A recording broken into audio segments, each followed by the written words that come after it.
నమస్తే, welcome to మనం TV. నేను మీ పవన్ బేస్వాడ. ఎదురింటి మంగళ గౌరి వేసుకున్న గొలుసు చూడు, పక్కింటి పిన్ని గారి కాసుల పేరు చూడు. ఈ పాట అందరికీ తెలుసు కదా. శుభలగ్నం సినిమాలోని పాట ఇది. ఆ పాటలో ఆమని గారు చేసిన అభినయం భారతదేశంలోని ప్రతి మహిళని ప్రతిబింబిస్తుంది అనటంలో ఎలాంటి సందేహం లేదు.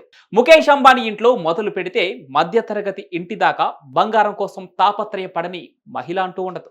అయితే ఎవరి స్థాయికి తగ్గట్టు వాళ్ళు ఎంతో కొంత బంగారం కొని దాచుకోవడమో అలంకరించుకోవడమో చేస్తారు.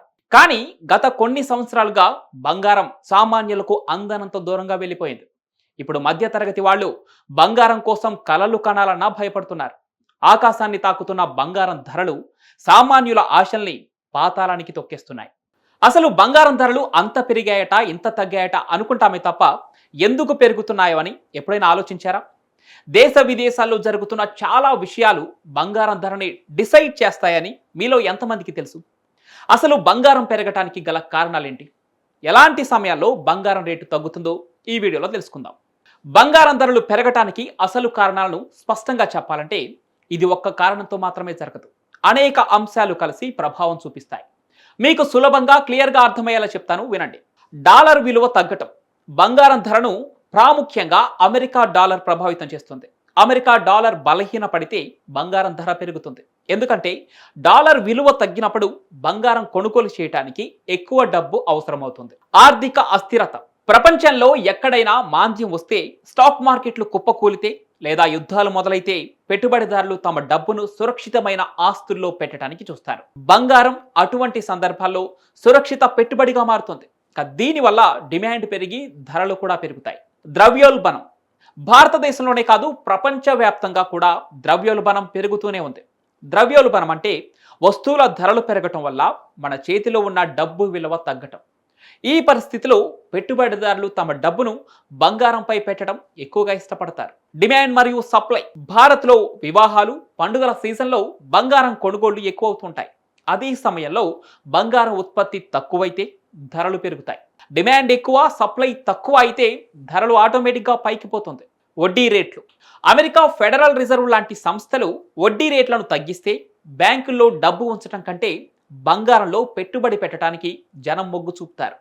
ఇది డిమాండ్ను పెంచి ధరలను పైకి తీసుకెళ్తుంది. భారత్లో ప్రత్యేక కారణాలు. మన దేశంలో రూపాయి విలువ డాలర్తో పోలిస్తే తగ్గటం, దిగుమతి సుంకాలు అంటే ఇంపోర్ట్ డ్యూటీ ఎక్కువగా ఉండటం వల్ల కూడా ధరలు పెరుగుతాయి. ఎందుకంటే మనం ఎక్కువ బంగారం దిగుమతి చేసుకుంటాం. ఇప్పుడు చూస్తే బంగారం ధరలు రికార్డు స్థాయిలో ఉన్నాయి. 10 గ్రాములు దాదాపు 90,000 రూపాయలు దాటుతోంది.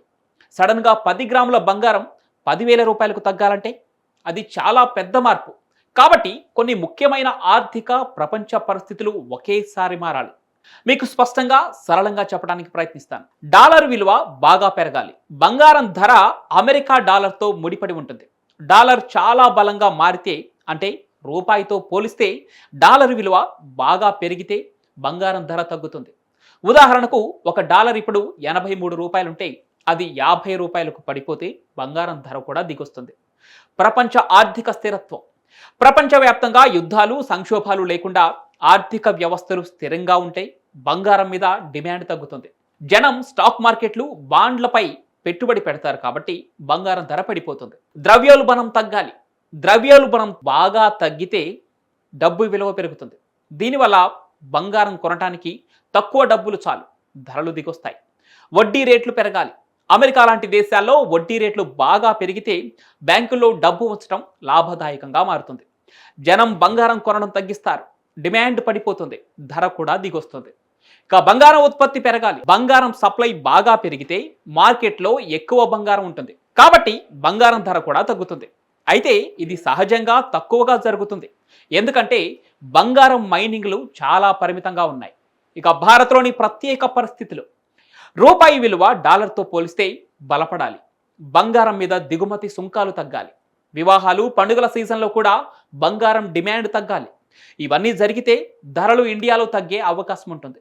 ఇక ఇవన్నీ జరిగి 10 గ్రాముల బంగారం 10,000 రూపాయలకు రావాలంటే చాలా కష్టం. ఎందుకంటే బంగారం ధరలు చరిత్రలో ఎప్పుడూ ఇంత పెద్ద స్థాయిలో ఒక్కసారిగా పడలేదు. కానీ ఇప్పటి వరకు మనం చెప్పుకున్నవన్నీ ఒకేసారి జరిగితే బంగారం చీప్లో దొరకటం సాధ్యమే. మరి బంగారం రేటు తగ్గితే మీరు వెంటనే కొనుగోలు చేస్తారా లేక ఇంకా తగ్గే వరకు వెయిట్ చేస్తారా? మీ అభిప్రాయం ఏంటో కామెంట్ రూపంలో తెలియచేయండి. ఈ వీడియో నచ్చితే లైక్ చేయండి, షేర్ చేయండి. ఇలాంటి మరెన్నో ఆసక్తికరమైన వీడియోల కోసం మనం టీవీని సబ్స్క్రైబ్ చేయండి.